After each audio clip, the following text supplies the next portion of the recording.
Becky. I'm so happy to have you join me today, and I'd like to welcome my friends from the Roanoker magazine.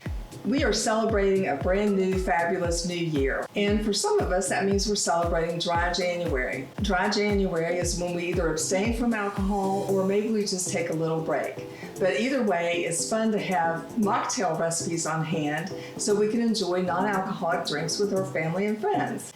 I have a little column in the Roanoker magazine called Southern Spoonful, and in the column I have Southern recipes, cocktail recipes, and this month we have mocktail recipes. So I can't wait to show you my favorite mocktail recipes based on some cocktails that I have always enjoyed. When I was a child, my mom would take us to a restaurant for a special occasion, and she would give us a Shirley Temple.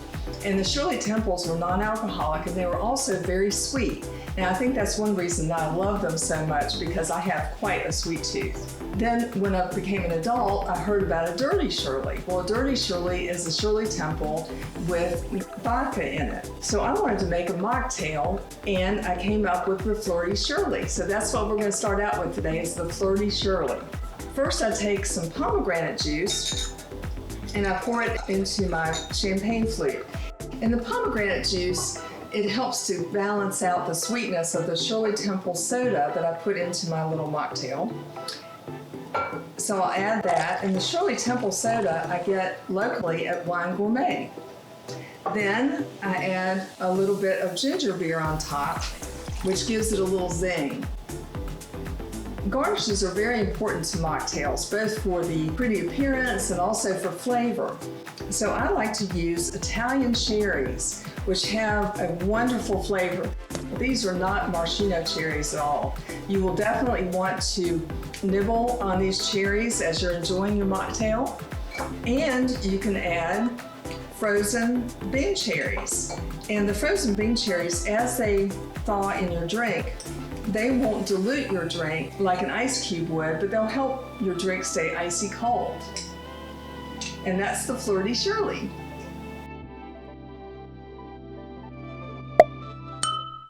In the South, you simply can't have a weekend brunch without a mimosa. So I make my mimosas with Orangina, which is a sparkling orange drink, effervescent, that I keep in my refrigerator, so if I don't have fresh orange juice on hand, I can always make a mimosa. I just pour my Orangina into my champagne flute and top it with a little ginger ale. And for my garnish, I use my little orange peel twist that I put on my chopstick, and it has that nice little twisty shape for a mock mimosa. Cheers! Cosmopolitans are just fun, girly drinks, and I just love them. So I wanted to make a mocktail cosmopolitan. The tip that I have for making a wonderful cosmopolitan is always use fresh juices. I like to use my electric juicer to squeeze my citrus fruits, but you can do that by hand also, but the electric juicer is just so easy. I have a secret ingredient for my cosmopolitan mocktail, and it is seedless raspberry jam. I like to use seedless raspberry jam because you don't want those pesky little seeds to get in your drink. I add some lime juice to my raspberry jam, and I'm using a mason jar because if you don't have a cocktail shaker on hand, or if you're just making one or two little mocktails, a mason jar is just a fun little shaker to use. So I'll just stir that up a little bit, and I'll add some fresh orange juice and a little bit of simple syrup, and then of course the cranberry juice that gives it that fun pink color. We'll put some ice cubes in the mason jar, cover it, give it a nice little shake, and then just pour it into your martini glass. Again, I've chilled this in the freezer so it's icy cold, and it's such a pretty color, but I have a special treat. And this I like to do in front of my guests because they think it's all fancy, and it kind of is fancy. It is a raspberry juice that I make from fresh raspberries in the blender. And then I put it in a little spritzer bottle, and I just spritz all over the top of the drink. And that gives it a pretty raspberry color and flavor when you first sip on the drink. And I'll put that little orange twist on my Cosmopolitan to garnish it. And cheers to the Mock Cosmopolitan.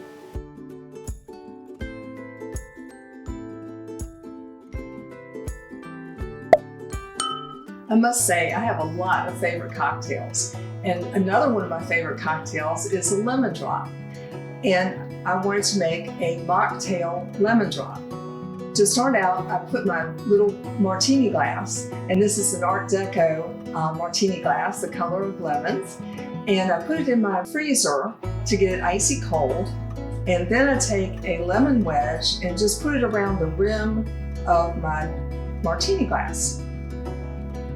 Then I dip it in fine sugar, and you can buy fine sugar at Fresh Market, or you can make your own. To make fine sugar, you just put it in the blender and let it blend for about a minute, and it makes very, very fine crystals of sugar that are perfect for the rim of your glass. So that makes it very pretty and sweet. Then I'm going to make my cocktail or mocktail with some lemon curd, a little secret ingredient. The lemon curd makes the drink creamy and lemony. So I'll put that in my cocktail shaker, and then I will add some elderflower rose lemonade. And this is available at Fresh Market as well. And elderflower and lemon are the perfect pairing in flavors. So I have some fresh lemon juice, and I add some Sprite. And I like to add some Sprite to my mocktails because it adds a little brightness to the drink. Kind of takes the place of vodka a little bit. I'm going to add some ice. And then I'll give my mocktail a good shake and strain it right into my martini glass. And again, garnishes are so important to our mocktails. I like to make little lemon twists. And the way that I do this to keep their twisty shape so it looks cute on the glass is to take a strip of lemon peel, and then I cut the lemon peel into a thin strip, and I wrap it around a chopstick to hold its shape, and I dunk it into a glass with ice and put it in the freezer. And that way they always come out nice and twisty. So cheers to the lemon drop mocktail.